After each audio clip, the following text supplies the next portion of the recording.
வணக்கம். வாழ்க வளமுடன். மிக நீண்ட நாளாக போக வேண்டும் என்று நினைத்திருந்து சமீபத்தில் 17 ஜூலை 2024 அன்று வழுதாவூர் போனேன்.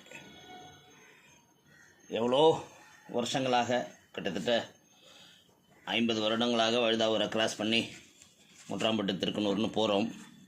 ஆனால் வழுதாவூரை உற்று நோக்கியது கிடையாது. இப்போ உள்ளுணர்வு தூண்டுதல், வழுதாவூரில் இருக்கிற பழமையான சிவன் கோயிலை பார்க்கணும், மஸ்தான் பக்ரி தர்காவை பார்க்கணும் என்ற உந்துதலில் அங்கே போகும்போது வரலாற்று சுவடு, அங்கே எவ்வளோ பெரிய வரலாறு இருக்குது, ஏன் அதெல்லாம் நம்மளுக்கு அட்லீஸ்ட் பாண்டிச்சேரி ஹிஸ்ட்ரினாலும் நம்மளுக்கு ஒரு சப்ஜெக்ட் வச்சு சொல்லிக் கொடுக்கக்கூடாதா பிள்ளைங்களுக்கு? இல்லைன்னா ஒரு எஜுகேஷன் டூர் மாதிரி இந்த மாதிரி இடங்களுக்கு கூட்டு போய் காமிக்கக்கூடாதாங்கிற ஒரு ஆதங்கம் வந்தது. சரி, அந்த வரலாற்று சுவடுகள் மிச்சம் இருக்கிறது சில செங்கல்கள், சில மதில் சுவர்கள். ஒரு பெரிய கோட்டை வழுதாவூரில் அமைக்கப்பட்டிருக்குது. அந்த கோட்டையை அமைத்தவர் சாயித் கான் என்று சொல்லக்கூடிய ஒரு ஃப்ரெஞ்சு கவர்மெண்ட்டால் கிளேதார்னு சொல்லி அங்கீகரிக்கப்பட்டவர். இவர் மும்பையிலிருந்து அந்த சிவாஜி மகாராஜாவோட எழுச்சி இருக்கும்போது அங்கேருந்து முஸ்லீம்கள் இடம்பெயர்றாங்க. அப்படி இடம்பெயர்ந்து பாதுகாப்புக்காக பாண்டிச்சேரி வந்தவர்னு நினைக்கிறேன். அப்படி அந்த சாயித் கான் வழுதாவூருங்கிற இந்த கிராமத்தை ஃப்ரெஞ்சு கவர்மெண்ட்டிருந்து வாங்கி இங்கே ஒரு பெரிய கோட்டை அமைக்கிறார். அந்த கோட்டையை அமைச்சு அங்கே ஆட்சி செஞ்சிட்ருக்கிறாரு. அப்போ அவருக்கு நண்பராக இருந்தவர் தான் சுரூப் சிங்ங்கிற ராஜா செஞ்சிக்கோட்டையை ஆண்டு கொண்டு இருக்கிறார். அப்போது பேரலாம் இவர் இங்கே இந்த கோட்டை அமைக்கிறாரு, செஞ்சிக்கோட்டையில் சுரூப் சிங் இருக்கிறாங்க. அதே போல் சுரூப் சிங் செஞ்சிக்கோட்டையை ஆளும்போது அவரோட மகனாக ராஜா தேசிங் இருக்கிறாரு. இங்கே நம்ம சாயித் கான் வழுதாவூர் கோட்டையை நிர்மாணம் செய்த சாயித் கானோட மகனாக மஹமத் கான் என்கிறவர் இருக்கிறார். இந்த மஹமத் கான் என்னோட காலத்துக்கு அப்புறம் இந்த கோட்டை ஆற்காடு நவாப்புகள் வசமாக மாறுகிறது. 1842 இது ஆற்காடு நவாபோட வசமாக போகுது. அப்போ மீர் அசத் என்கிறவர் ஆற்காடு நவாப்பா ஆட்சி செஞ்சிட்ருக்கிறாரு. அதை அவர் வழுதாவூரை தலைநகரமாக மாற்றி நல்ல சிறப்பாக ஆட்சி செய்யும் போது நல்ல படபலத்தோடு இருந்திருக்கிறாரு. அவர் கொஞ்சம் கொஞ்சமாக படைகளை நடத்தி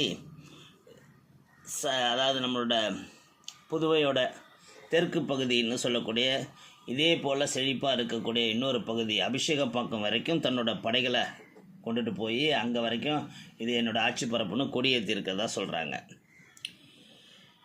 இந்த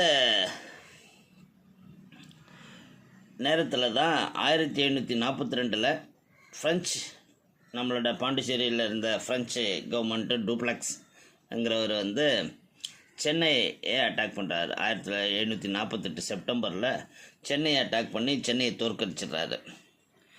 அப்போ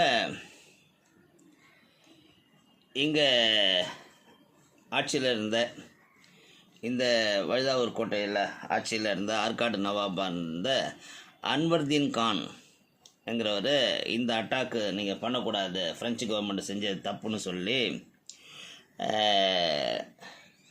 அதை எதிர்க்கிறாரு. இப்போ இந்த மாதிரி நேரத்தில் ஆலம்பரா ஃபோர்ட்டுன்னு நீங்கள் கேள்விப்பட்டிருப்பீங்க. மரக்காணம் பக்கத்தில் தாண்டி போகும்போது வலது பக்கம் போகணும். இந்த ஆலம்பர நிசாமுக்கு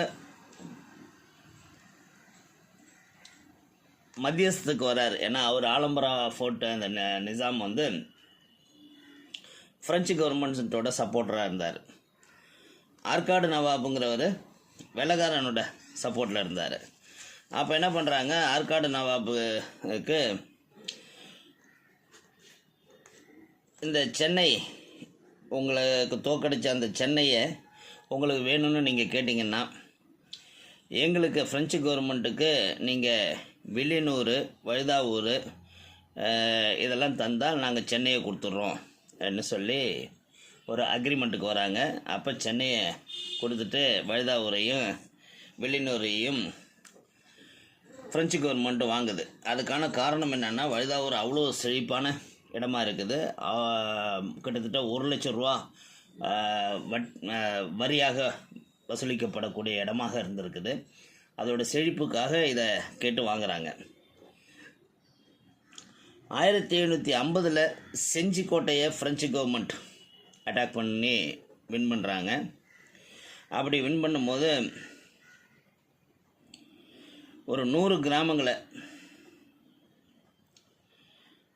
ப்ளஸ் வழுதாவூரை அந்த செஞ்சி மன்னர்கள் ஃப்ரெஞ்சு கவர்மெண்ட்டுக்கு என்ன சொல்கிறது, தோற்று போனதுனால வரி மாதிரியும் கிஃப்ட் மாதிரியும் கொடுக்குறாங்க.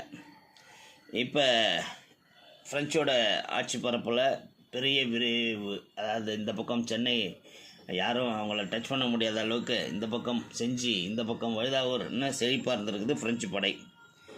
ஆனால் அதுக்கு ஒரு எண்டு 1760 அயர்கூட்ங்கிற ஒரு பிரிட்டிஷ் தளபதி ஃப்ரெஞ்சு கவர்மெண்ட்டை அடித்து அவங்கள அங்கேருந்து எல்லா இடத்துலேருந்தும் விரட்டுறாரு. அப்படி விரட்டும் போது இந்த வழுதாவூர் கோட்டை என்கிற இடத்துக்கு வராரு. ஒரு கோட்டையை கட்டி வச்சுக்கிட்டு தானே இவ்வளோ கலட்டா பண்ணிகிட்ருக்குறீங்கன்னு சொல்லி அந்த கோட்டையை சுத்தமாக தரமட்டமாக அடித்து நிறுவுறாரு. அதே போல் தான் ஆலம்பரா ஃபோர்ட்டையும் சுத்தமாக ஃப்ரெஞ்சு கவர்மெண்ட் சப்போர்ட்டராக இருந்ததுனால தரமட்டமாக அடித்து நிறுவுறாங்க. ஆலம்பரா ஃபோர்ட்லனாலும் இப்போ போய் பார்த்திங்கனாலும் தொல்லியல் துறை அதை எடுத்து கொஞ்சம் இருக்கிற மிச்ச மீதி காம்பவுண்டு வாழை மட்டும்னாலும் சேவ் பண்ணி வச்சுருக்குறாங்க. ஆனால் இந்த வழுதாவூர் கோட்டை கேட்பாரட்டு கிராமத்து மக்கள் அது உள்ள விவசாயம் பண்ண ஆரம்பித்து தனியார் ஆக்கிரமிப்பில் போய் அந்த ரிசம்பலன்ஸ் கூட இல்லாத அளவுக்கு பண்ணிட்டாங்க. அந்த அகழி எல்லா இடத்துலையும் விவசாயம் நடக்குது இப்போ. ஸோ இது தொல்பொருள் ஆராய்ச்சியாளர்கள் ஆராய்ச்சி செய்ய வேண்டிய இடம். இந்த மாதிரி ஒரு பக்கத்தில் நம்ம ஊருக்கு பக்கத்துலேயே இருக்கிற, இன்னும் சொல்லப்போனால் அரியாங்குப்பத்தில் ஒரு கோட்டை இருந்திருக்குது, சின்ன வீராம்பட்டினத்தில் கோட்டை இருந்திருக்குது, கோட்டைக்குப்பத்தில் கோட்டை இருந்திருக்குது, அபிஷேகப்பாக்கத்தில் கோட்டை இருந்திருக்குது, வெள்ளினூரில் கோட்டை இருந்திருக்குது. இதெல்லாம் ஆராய்ச்சிக்கு உட்படுத்தப்பட வேண்டிய விஷயங்கள். வரலாறு படிக்கும் மாணவர்கள்னாலும் இதில் ஆர்வமாக இறங்கி ஏதாவது பண்ணுறாங்களான்னா இல்லை. ஸோ இப்போ இந்த வழுதாவூர் நம்மளுக்கு கோட்டை மேடுங்கிற பேரில் ஒரு ஏன் கோட்டை மேடுங்கிற பேர் கூட அந்த கிராமத்து மக்களுக்கு தெரியாத ஒரு வரலாற்று சின்னமாக இருக்குது.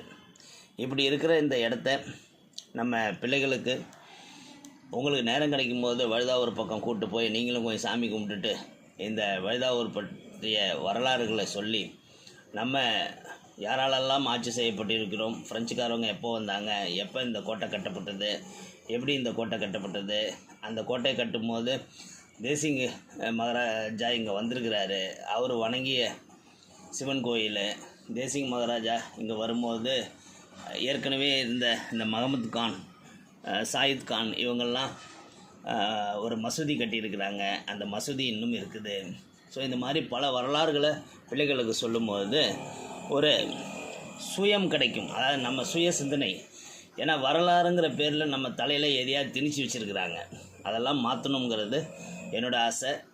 டெய்லி லேர்னிங்கிற தலைப்பில் இது இன்றைக்கி உங்களுக்கு நீங்கள் சிந்திப்பதற்காகவும் புதிதாக சிலவற்றை தெரிந்து கொள்வதற்காகவும் நான் போயிட்டு வந்த என் பயண அனுபவமாக இதை சொல்கிறேன். வாழ்க வளமுடன்.